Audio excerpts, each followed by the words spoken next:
Hi guys, the date is the 17th of April 2026 and this is a video. The core of it is self-improvement, but it's kind of looking into the motivations and foundations of self-improvement and how to actually self-improve, because I think in kind of a day and age where a lot of people are very aware of, you only get one life, you only have a certain amount of time on the earth. There's a lot of pressure to live it to its fullest, live life to its fullest, and dare I say, improve over time, you know? Because if you stay the same and there's no change, then what's the point? And I think a lot of people have this mindset, or maybe a different mindset, maybe a different reason behind self-improvement, but the foundations of what self-improvement is and how to actually do it has been diluted by medias and influencers. And so I kind of want to clear up how at least I think you should go about it.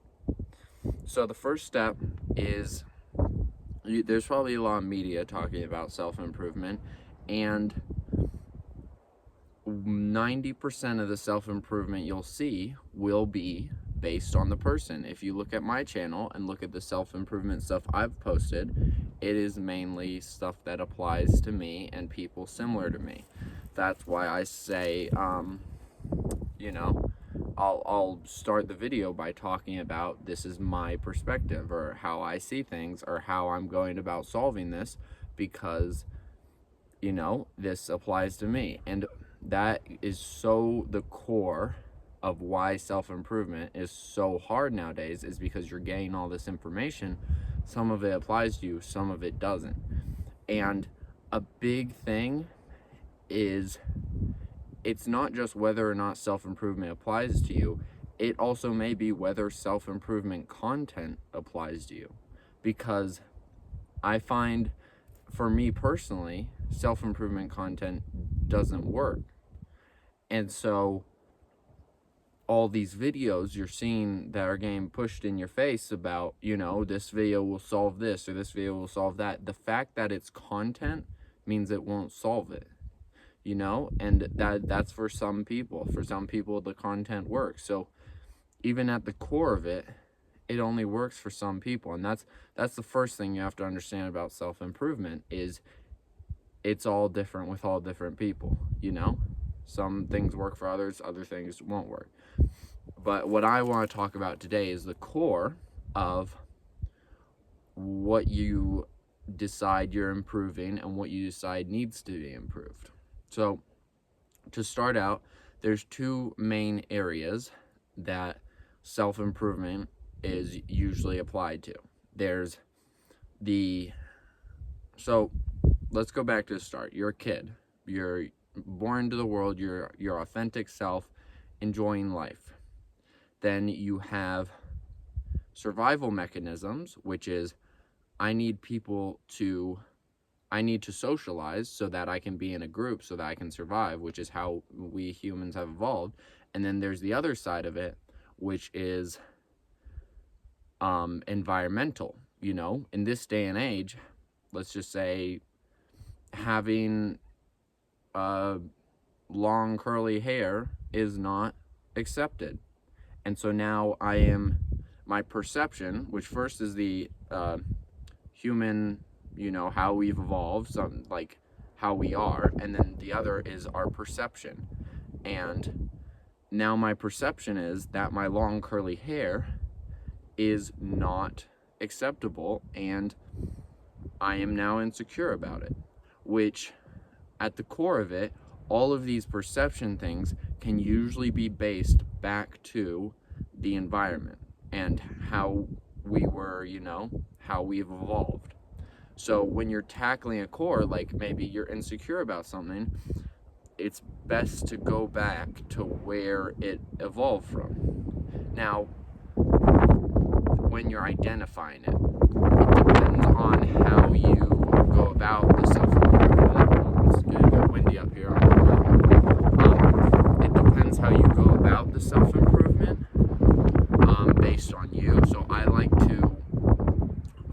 understand where it's coming from, and usually just understanding it helps me get past it, because if it's a perception problem, then understanding my survival mechanism to be accepted, that will change my perception, which will get rid of the insecurity. Different things, where different things come from can affect so you need to change your perception. Maybe just understanding the survival mechanism won't help if it's very rooted deeply, like possibly from your childhood, and that's something you need to get into, because I've talked about this in previous videos. These things won't go away, if the damage was done, the wound is there. You can ignore the wound, you can cover it up, but at some point you need to heal the wound, and that is usually something you need to take responsibility for, which comes when you do start to take responsibility. So you don't want to give like a kid all this responsibility, but this is usually around 20s when people start facing this stuff. But you don't have to be 20, you can be 30s, 40s, 50s. Me personally, I'm having to take responsibility and face a lot of this stuff at 18, and it's not easy, because the other big point with self-improvement is deciding what you're improving is a big deal, because we connect with others a lot through familiarity. And if you, let's say you stop scrolling on your phone, now when your friends meet up and they're all talking about what they've seen on social media, it will affect your social life, and you may have to find new friends. So you have to look at that. And that was the same for me turning 18 and having to face this stuff. A lot of my peers, they are still living in a structure. They're going to university, and they do have to take responsibility, but they're taking it in steps, whereas I kind of decided just to jump into the deep end, which I'm not saying one is better than the other, because they both have their negatives and positives, but it does put me in a different position than them, so it makes it a tad harder to relate with them on those topics. So you have to be able to find other topics to relate with. That's why when I hang out with people, they don't hang out with me to talk about what they've seen on Instagram. They hang out with me because they enjoy my company. They enjoy the conversation, they enjoy doing the same activities that I like doing, and that's a boundary that I've set up.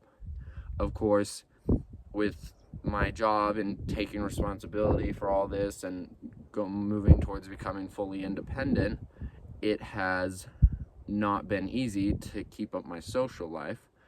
But that's one of the things I've decided to very temporarily, like a couple weeks, put on hold. Like you don't want to pigeonhole yourself and like just say, oh no, I'm not having any friends, I'm focusing on self-improvement. You can do both, but sometimes you just have to give yourself a little bit of room to wiggle.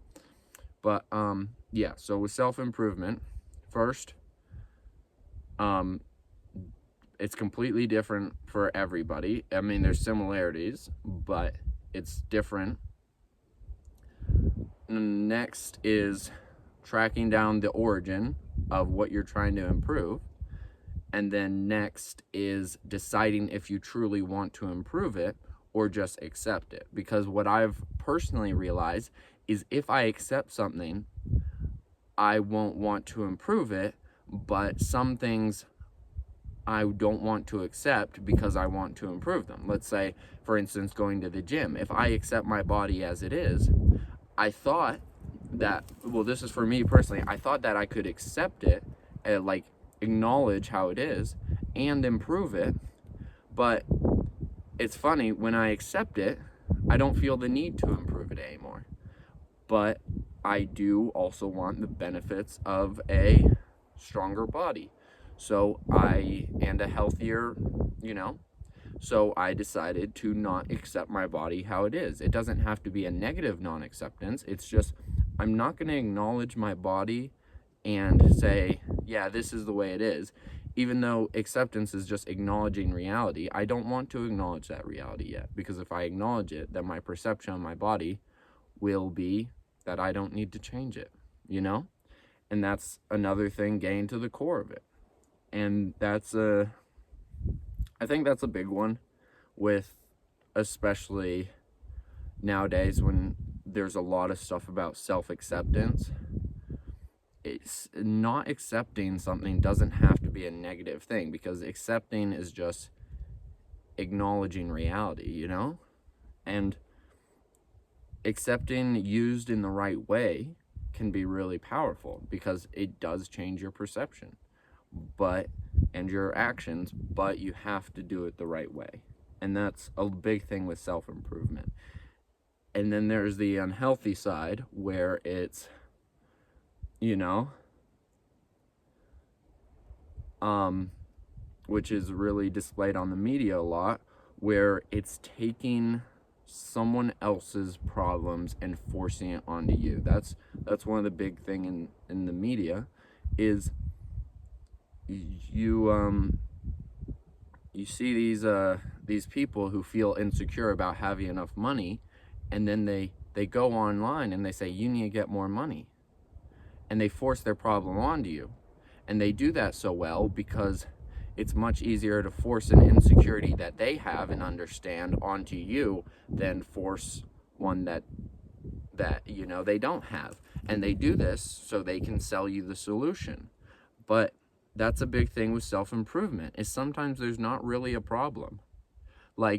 And it's all about your perception, because sometimes there's not really a problem, because sometimes, you know, money isn't the problem. They make it the problem so they can sell you the course.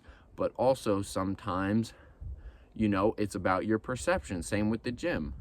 My body, how it is, isn't a problem, but I would like to improve it, you know? And if I don't want, if I see, you know, if I feel like my body isn't getting big enough, and I feel insecure by looking at other people's bodies, then I will make the decision to accept my body as it is, instead of chasing that unhealthy improvement, which is can be kind of seen as like giving up. But I'm not giving up. I'm, you know, accepting it. I'm choosing to accept it and acknowledge how it is, and maybe put my energy into something else. That's the thing, is, for me at least, my energy isn't just specifically wasted if I'm not using it, you know? It goes into something else. So actively choosing not to go to the gym, I'm putting my energy into other stuff.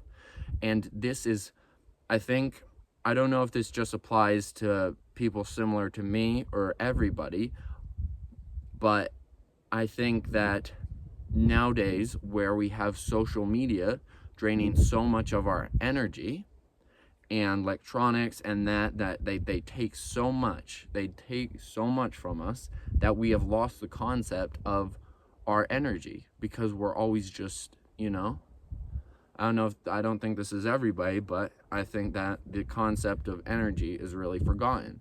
And then once you start making some of those changes, then you start realizing you have this energy, and you want to do something with this energy. You feel motivated. And I think that's a big thing that is worth looking at. But yeah, this is kind of just my take on self-improvement. But yeah, that's the end of the video.